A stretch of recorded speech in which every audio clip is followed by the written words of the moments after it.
Hey guys, this is Adrian Jensen with ProductionCrate.com. I know this isn't a fantastic way to start off, but I feel like I owe you guys an apology because what I've done here is I've kind of roped you in with the promise of showing you how to do these sweet Dragon Ball Z effects, but really when it comes down to it, the work is done for you. If you look at the website, you've got all these great assets that you can just download for free. What I really want to do today is have a discussion about practical lighting, because I think it may be something that some of you haven't really thought much about, but it can really add a lot to your composites.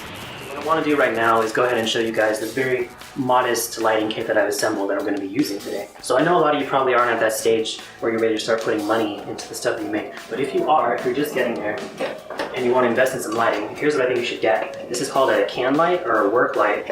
I think I got this for like 10 bucks. You know, they're really cheap, and what I've done is I have it attached to a dimmer switch. Let me show you this. A lot of cord. So this is very useful for special effects because you can control the intensity with a slider. So what I have to go with those is this set of colored gels. These are really cheap also. I only have 4 colors. I have this, this blue, got red, yellow, and green. But if you're new to lighting, what you may not understand is that this is not just 4 colors, this is all of the colors. And if you don't really know much about mixing colors in light, what I'm gonna do is I'm gonna create a chart to show you how to combine these to make all your favorite colors. And that should be superimposed on the screen right now, unless I forgot.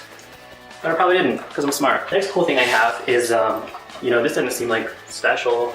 Really, this is just a desk lamp. What you want is inside that lamp. Let me show you. This is a LED color-changing light bulb. This wasn't very expensive either. I've never really seen any other, low-budget special effects tutorial dudes use something like this. I don't know how common it is. I think it's awesome.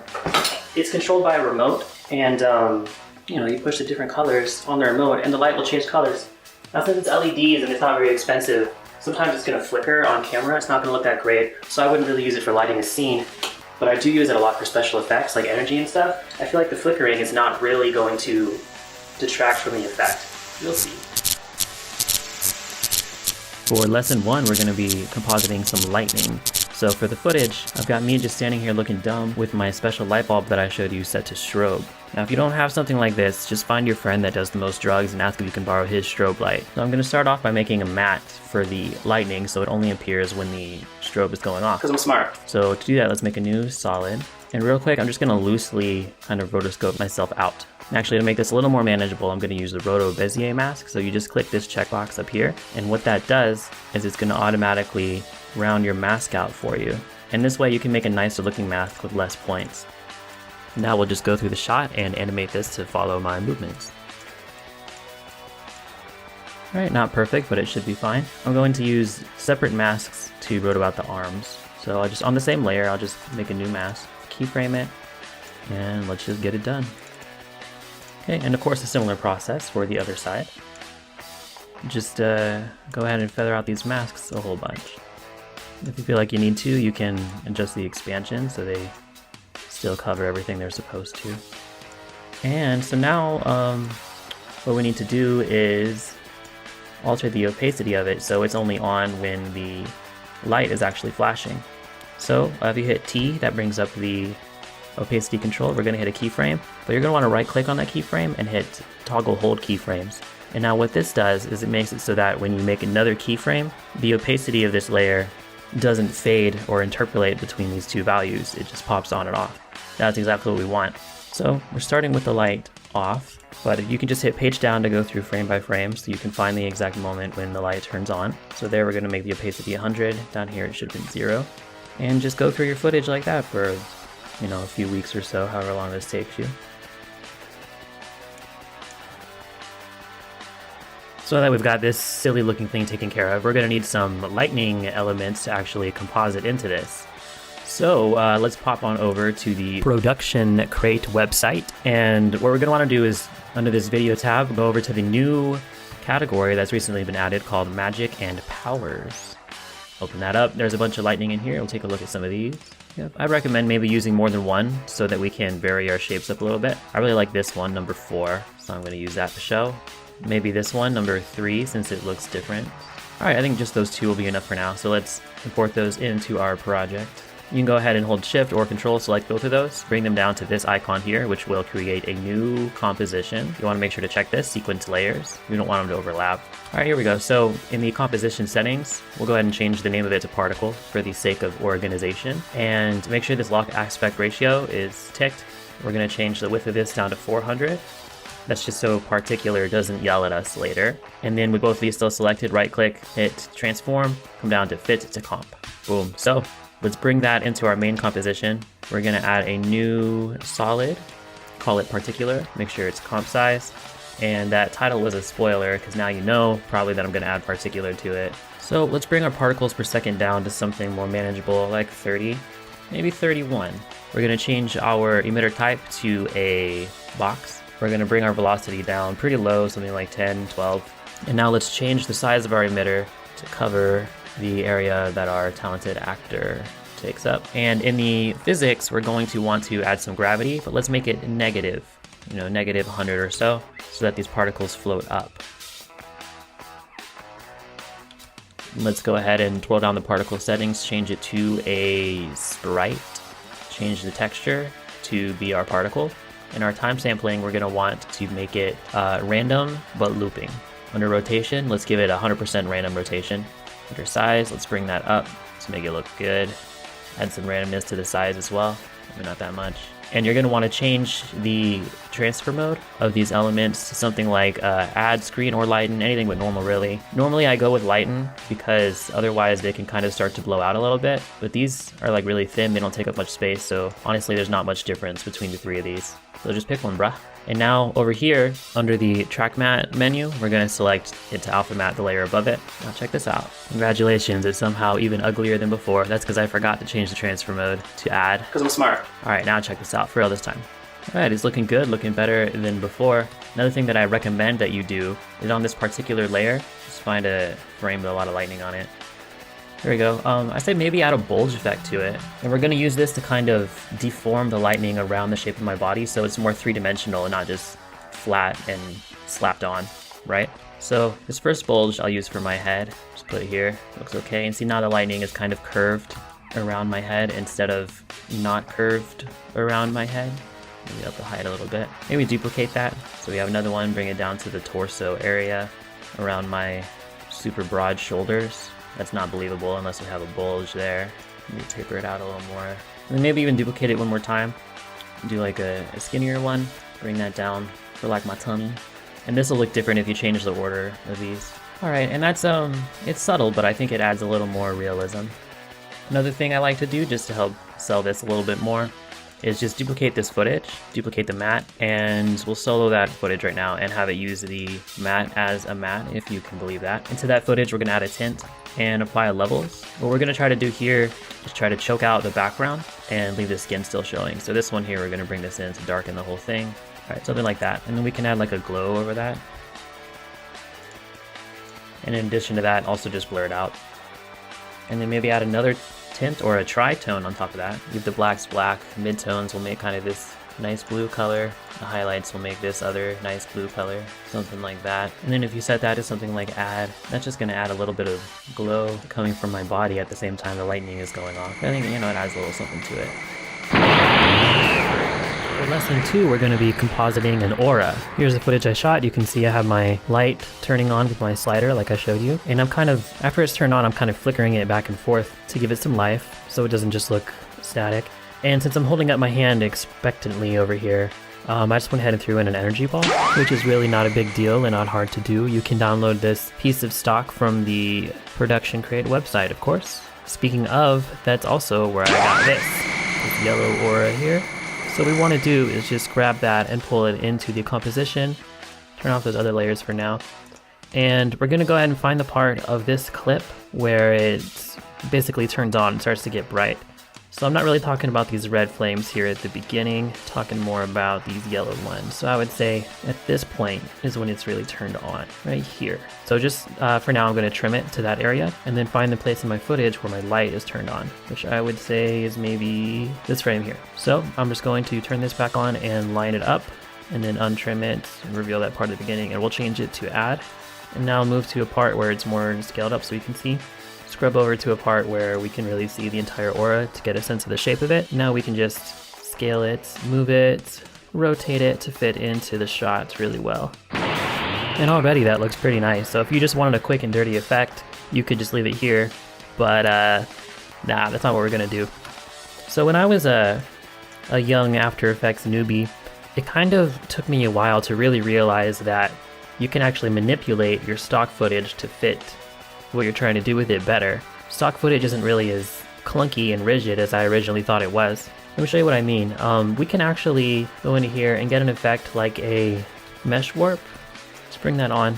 And we can actually grab these points and kind of manipulate them a little bit to make the flames or whatever kind of conform more to the shape of my body. So it's possible to overdo it, of course, but I just really want you guys to realize that you're not bound by the way the effects are designed. You can actually manipulate them to suit your needs better. And if I were moving around more in this shot, you can actually animate this effect. So I could keyframe it to follow what I'm doing, but I'm more or less just standing still right now. Now, of course, you could leave it at this. This looks pretty good, but if you know me, you know I'm probably not going to.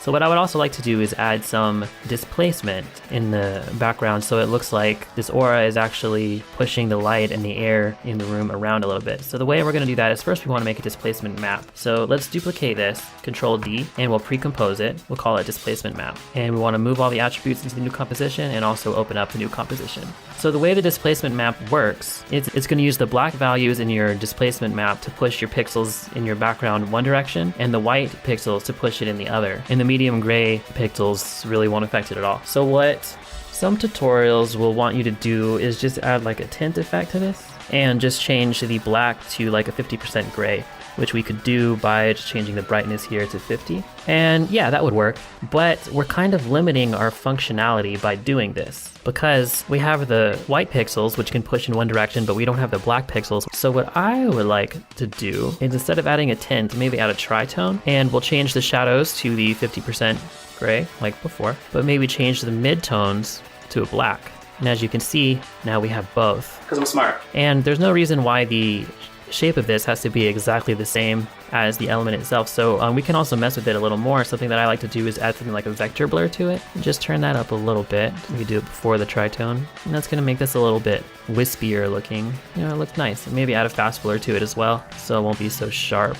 Just a little bit. And just kind of experiment with the different effects and see what you can come up with. So now back in our main composite, we can turn the visibility of that map off, drop it down to the bottom, and then we'll add a new adjustment layer, put it above the footage but below the aura.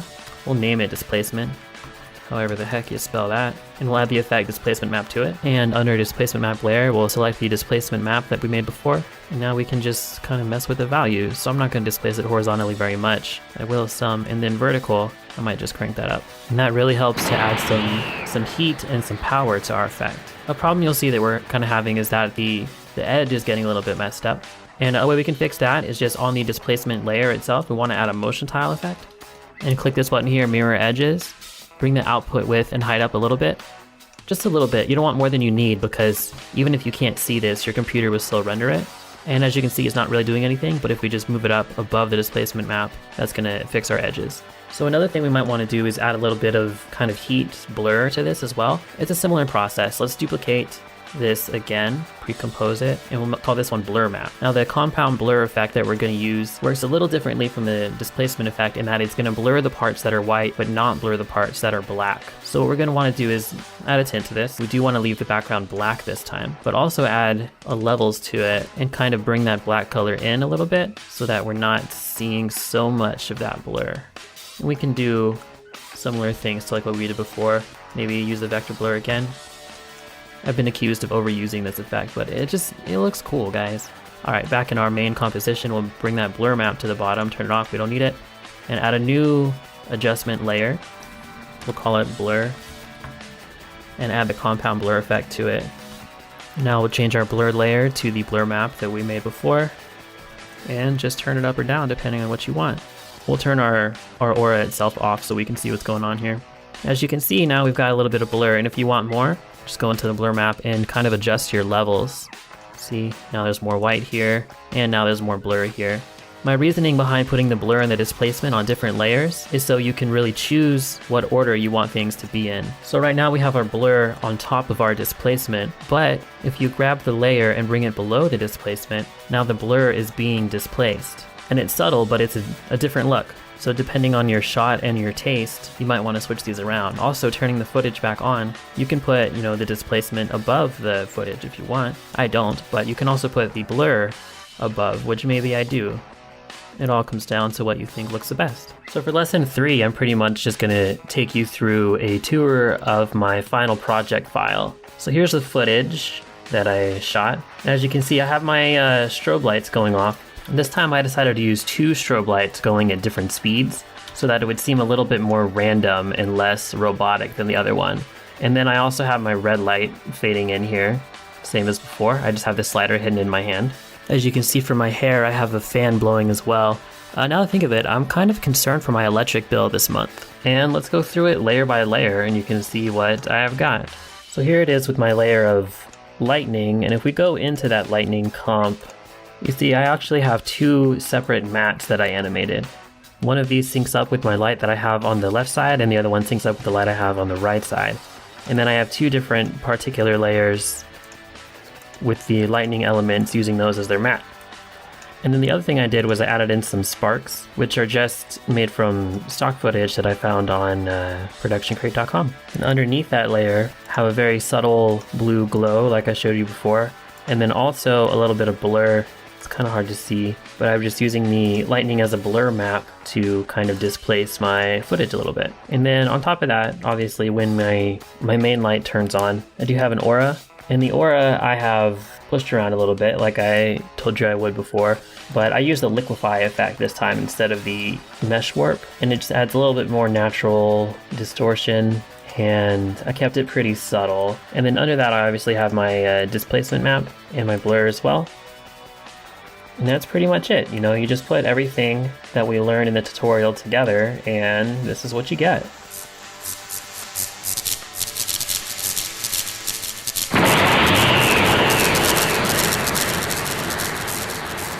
And that brings us to the end of the tutorial. But before I leave, I just want to let you guys know that FootageCrate is really stepping up our game this year. And it would kill me if I would let you guys miss anything. So I want to go ahead and suggest that you subscribe to us on YouTube so that you can be notified of these tutorials as soon as they're uploaded. Also, FootageCrate is on Facebook as well, so maybe check that out. That's a good way to keep updated on new stock footage elements and things like that as they're being added. Also, if you have any questions about this tutorial or any suggestions, things you want to see, you can go ahead and tweet me directly. This is my Twitter. I'll make sure to respond to you, and if you have a good idea, I'll do it. Thanks a lot, guys. Bye.